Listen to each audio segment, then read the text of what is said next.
The reception to the last relaxing video was absolutely amazing, so since you guys loved it so much, we're going to continue in today's video. This time we're doing the ultimate gen kicking build with Pop Goes the Weasel and Oppression to give us Poppression. The two other perks will vary each match and we'll be playing on a variety of killers. Let's jump into it. There appears to be something ever so slightly wrong in this lobby. At least she's got a flashlight though. Something did indeed go wrong with the match. I could tell. Okay, we're here on the wrecker's yard and we're ready to rock. Right, first things first, let's make sure we get out of tier 1 as quickly as we can. Let's creep up slowly while stalking so they don't see us. There we go. Okay, obviously they've seen us now, they're looking straight at us. Which is a bit of a shame. One sprint burst down. It's going to be really tricky to get out of tier 1 here, especially since we're stuck in a loop, a high loop as well. We can't really look over it. Luckily, we didn't respect that, so we're actually going to get a hit here. Perfect. Okay. Break that. Perfect. Okay. We're out of tier 1. Now we're 115% movement speed. We can actually chase properly. And that's our first down. Perfect. That's a really quick down for Maya's standards. So we're going to take this guy, get him straight on a hook, and immediately look for a gen to use our Poppression on. Now we're rocking J. Myers Memorial and Judith's Journal. Now J. Myers Memorial is a green add-on that gives us a decent amount of faster stalking speed. Not movement speed, I mean like the bar moves up faster.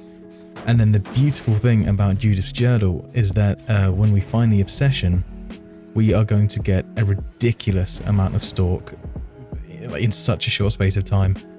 Now, of course, it only applies to the obsession. There we go. It only applies to the obsession, but it's just absolutely ridiculous once you do find your obsession. Okay, this girl's dropping all of the pallets very quickly without even looping. So it may be beneficial for us to stick onto her. Nice. She has dead eye, she dies. And there we go. One stack of no way out already. We're about to get a second one here with this gal. We're nearly halfway into tier 3. And once we do see that meg, I'm going to make sure we get as close to 99 as possible, even if we accidentally pop it. I do want to get some huge value if we find that meg, since she is the obsession this match. No one's tapped this gen. The goal right now is to find a gen that we can actually kick. Here we go. Looks like we're in luck. Let's get some stalk real quick. Let's get some more stalk real quick. Okay, we've got the evil within 3 and 99%ed. Pop and Oppression. Boom. Happy days. I imagine this guy's going to have balanced landing, so let's see what happens here. Yep. Okay, cool. That's another exhaustion perk down. I'm actually going to leave him and go for someone who isn't, you know, halfway across the map from me. Perfect. Perfect execution there on the 99% of the tier 3. Get an insta down, and I'm going to hook him, and hopefully no one finishes this gen while we're doing so we can pop it. Boom. 3 stacks and no way out. Another gen popped. Unfortunately, Oppression is on cooldown. But we're getting some value already from Pop Goes the Weasel. And a lot of the time, Oppression doesn't do all too much other than just let us know which gens they're on. As most people do fail that skill check, as they don't get to know when it's happening. Seeing one person go that way. Here we go. Free pallet. Somehow got stunned by that, but oh.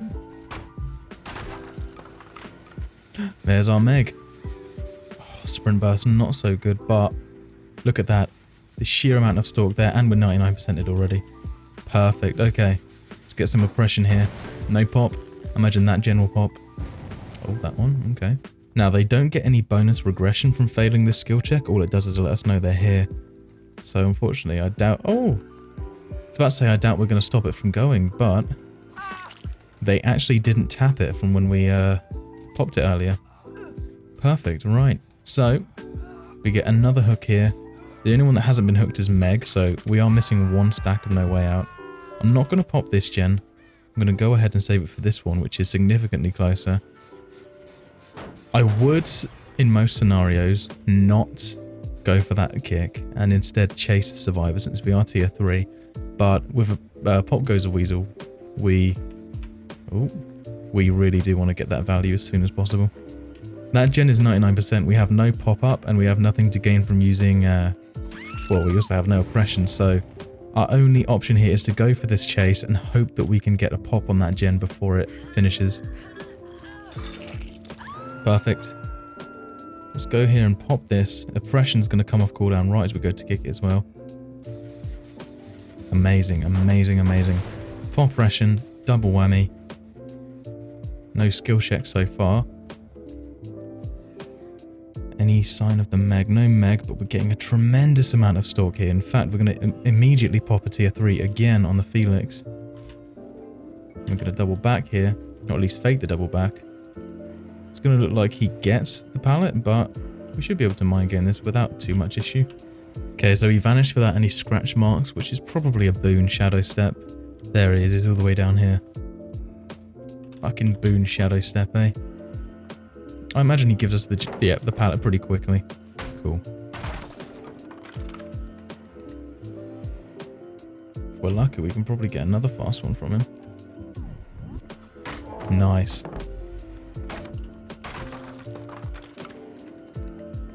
Anyone on these gens?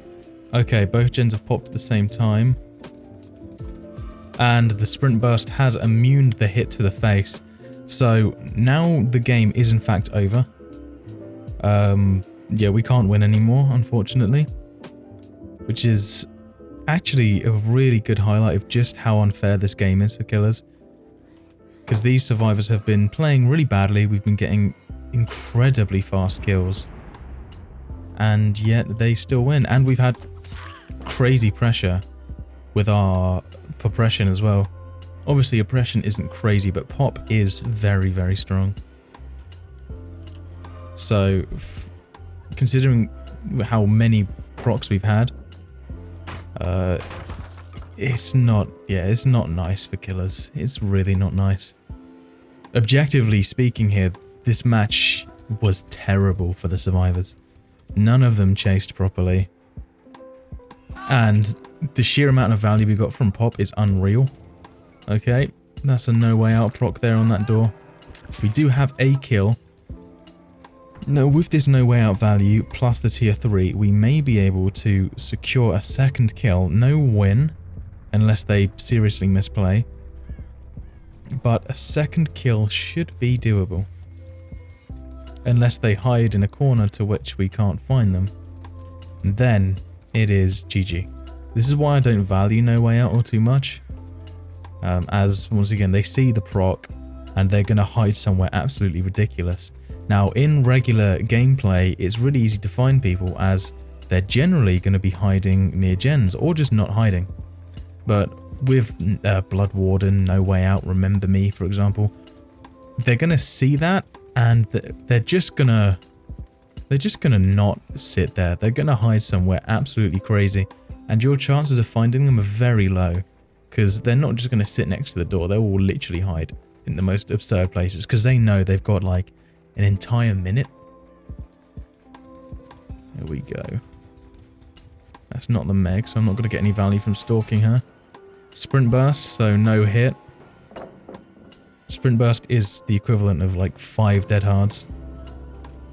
So, of course, it's going to be crazy. No evil within 3 here, because for some reason Myers runs out of evil within. Even though there's no real reason for that to be the case. Because he's already not as good as Ghostface, but hey-o.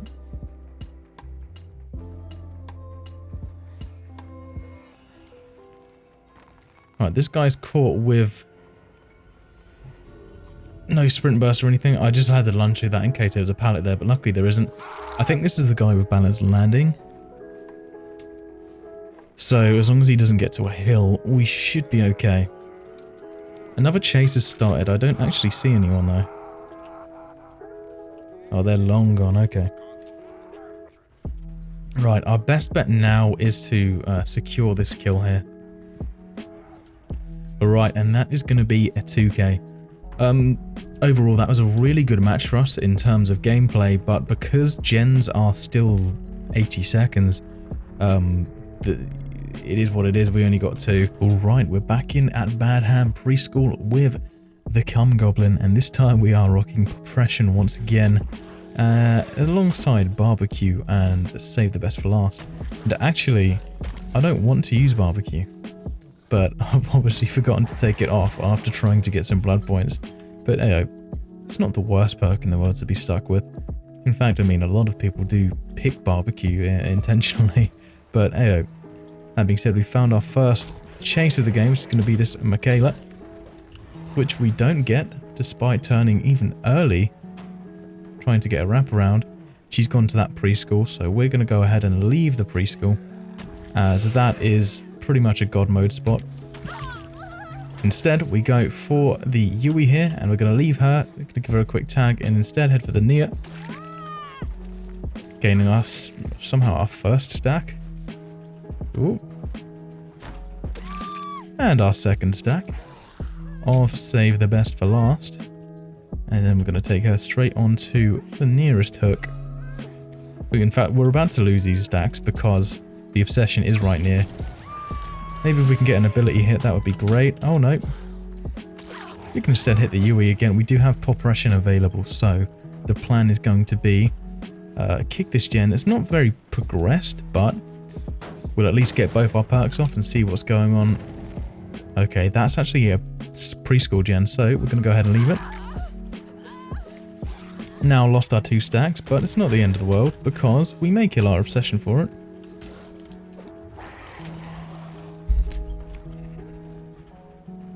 Nice. And I think she's going to give us God Pallet for free. Or not.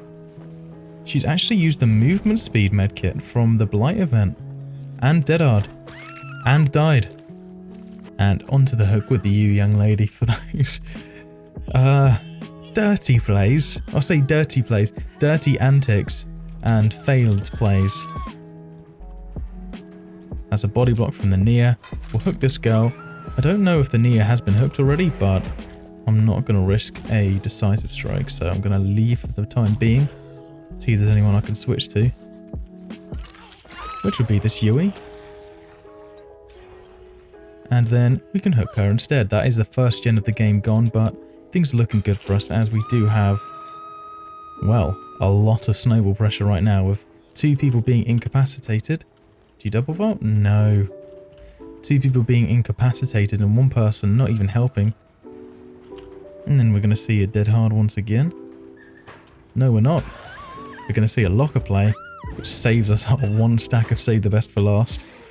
Into the decisive strike, which we have no choice but to take as everyone has DS active, apart from that 1 person that's refusing to participate in actual gameplay. So we switch into this, pretend to double vault, and then commit to going out here. I'll take this hit as well. Right, now that they've been unhooked, and this gen has been tapped again, we can hook the next person who was slugged. And then we can pop this gen another time. Oppression still on cooldown, of course, but everything should be fine. We have a lot of pressure right now. Gaining our second stack of Save the Best for Last once again. We're seeing this person down here again. It's the Obsession. I'm imagining their Dead Hard is down because my weapon went straight through them just then and they didn't die, so there you go, lovely. Yeah, so they must have Dead Harded and we just didn't see the animation. Taking him over to the same hook. That's our third Save the Best for Last stack. Obsession is now down and out for good. I think they were trying to body block or just giving up, I'm not too sure. 4th stack just before the Obsession dies properly. Boom. Fake the double vault once again. Nice. And they waste God Pallet, trapping us in. I guess it wasn't really a waste. When things are this downhill, they probably need all they can get in terms of pressure. Unfortunately, the ability has just glitched there and we didn't get to bounce. Now, as we're playing such a strong killer, Dead Hard down. As we're playing such a strong killer, the ability glitching out isn't the end of the world. But this does go to show once again, it's very common for killer abilities to glitch.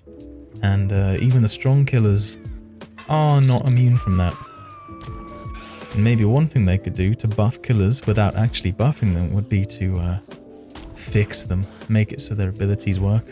They don't even have to make their abilities stronger, they just have to make it so that people can actually use their abilities as intended. That would be quite nice. On to the next chase here. This pre-drop pallet isn't going to save her. And to be honest, I don't think there's any point in worrying about Poppression anymore, because... Right, so Deadard, once again, bringing her back from the dead. And people do like to say there's no reason to complain about Deadard, as it doesn't really make you have a full cooldown penalty. But as you can see there, for anything that isn't a basic attack, it is very much a big problem.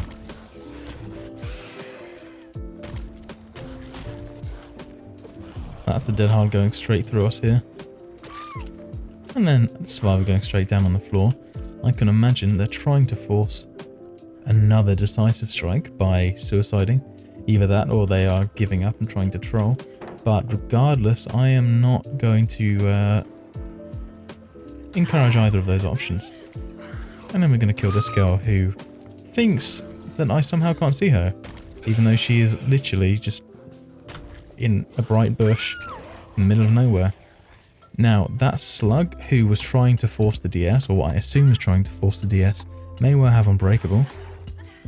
And somehow this girl has DS, even though I haven't seen her in like 4 minutes. Once again, this is just another match, although we're winning because the survivors have been playing atrociously. It's just another example of why people don't enjoy playing killer and why survivor queues continue getting longer and longer by the day, as once again the killer player base is dwindling due to how abysmal the game is for killers. And in fact, we're now seeing this slug as our first barbecue proc of the game. Well, I say first barbecue proc, we've had procs, but it's the first one we've actually looked at. And our 4th kill.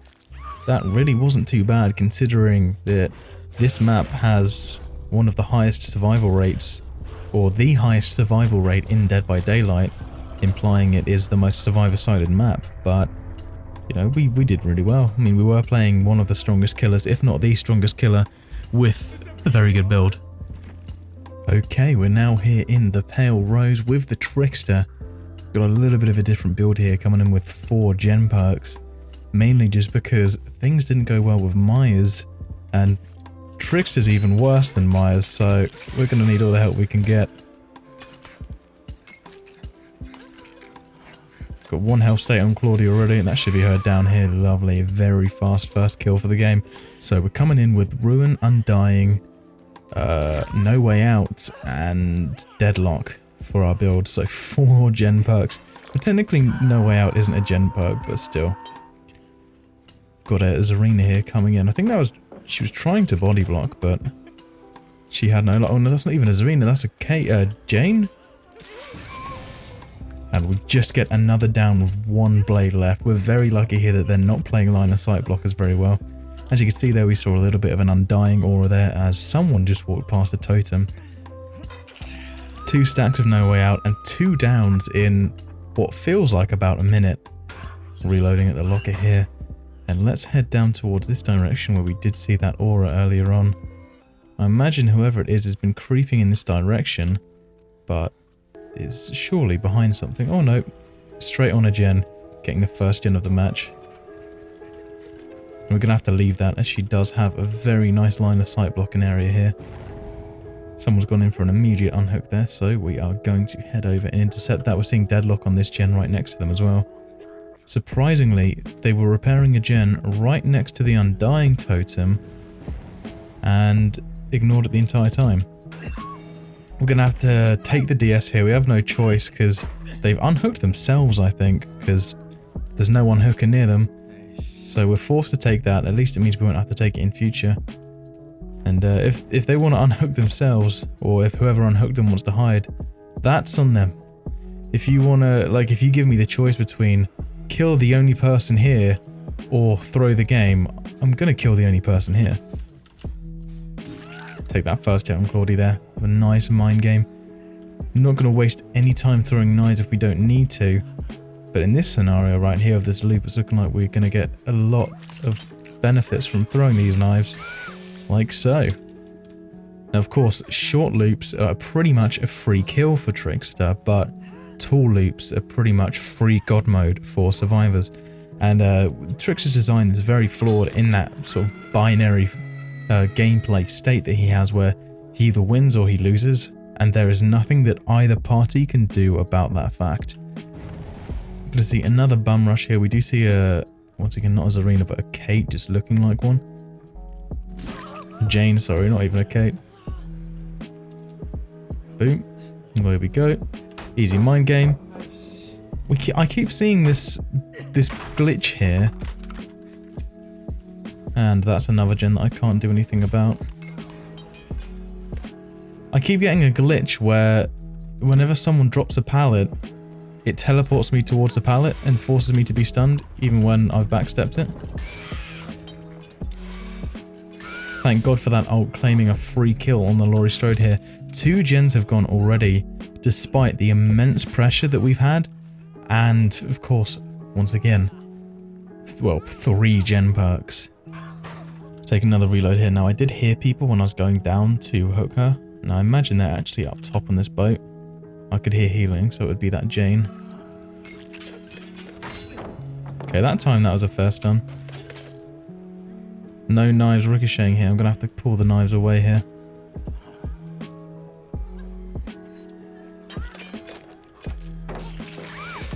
Lovely.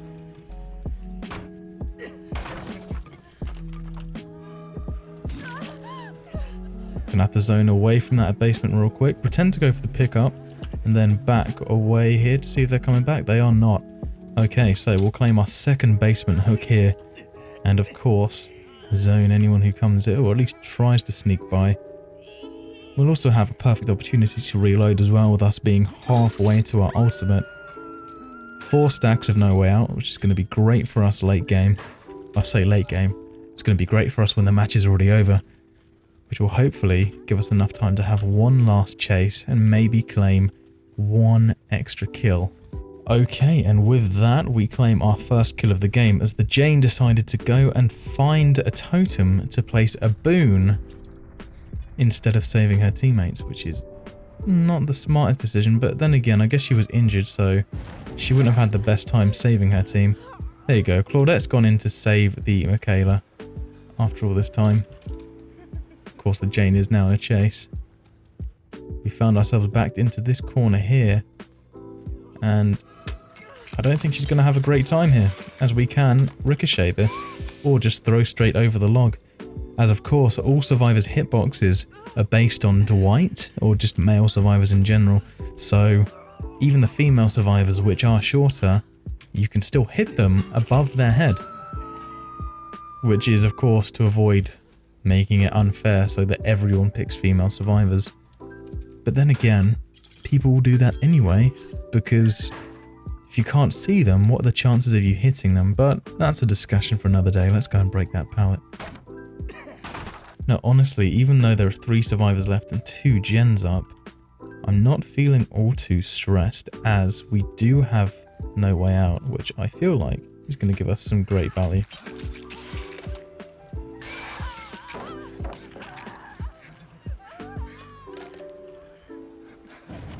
Okay, our ricochets really are not doing us any favours here.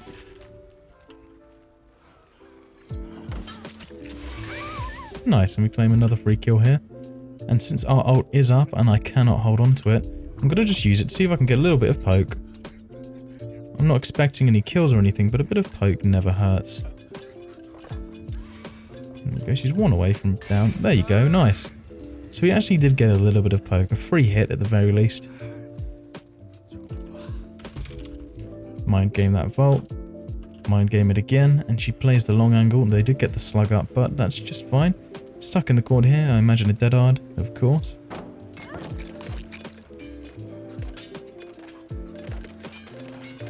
And I cannot get a ricochet angle for some reason. Even though normally I can. I guess that's what happens when you have sort of RNG deflects on a killer that's already pretty stupid in terms of design. Nice. Oh, amazing ricochet value there. To be honest with you guys, I think ricochet really has to be base kit on Trickster. If they don't rework him entirely, as ricocheting off of walls is the only way for him to stand any chance a lot of the time. Especially at loops, and for example the game, I get that map quite often with Trickster, and almost every single one of my kills comes from ricochet hits, as once again, the line of sight blockers are absolutely absurd on that map.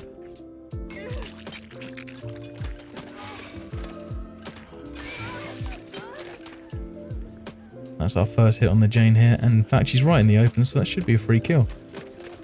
No, the ricochet is actually not going in a favourable direction. And that'll be another kill.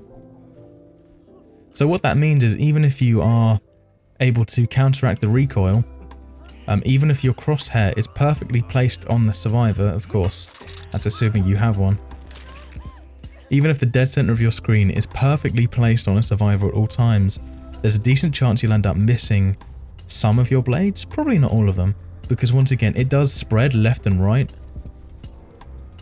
which means you'll often actually just not be able to get certain blades that should be free. And with that, we have one survivor left, and hatch is now in play. I imagine it's not going to be too tough for the Michaela to find that hatch, as we are only a Trickster, we don't have much press. Oh, here's our hatch. Both doors are, they're somewhat opposite, but they're opposite on an angle which isn't the end of the world, and of course we have no way out, so if the survivor does make their way to a door, we are going to know about it.